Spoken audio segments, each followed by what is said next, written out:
Ito pala mga tol yung totoong dahilan ni KD noong 2016 off-season noong umalis siya ng OKC Thunder. Matatanda ang after nilang matalo sa Golden State Warriors sa Game 7 ng Western Conference Finals that year ay nag-declare siya na magsasign siya dito para makasama niya ang mga nasa prime pa at mga all-star na sina Steph Curry, Klay Thompson at ang best friend ngayon ni Jordan Poole na si Draymond Green. Isama mo pa ang veteran na solid din noong time na yun na si Andre Iguodala.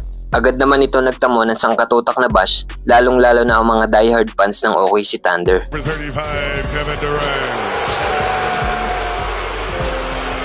At yun nga mga tol, dito na pinanganak ang meme na, if you can't beat them, join them.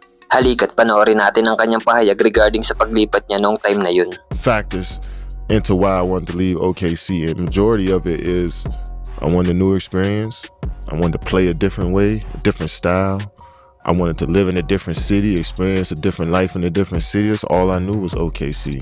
I wanted to play for a different management. You know, I just wanted to experience what life is like with a different organization. Well, gaya lang din siguro ng ibang tao o empleyado, ay gusto lang din siguro ni KD na mag-explore ng ibang organization.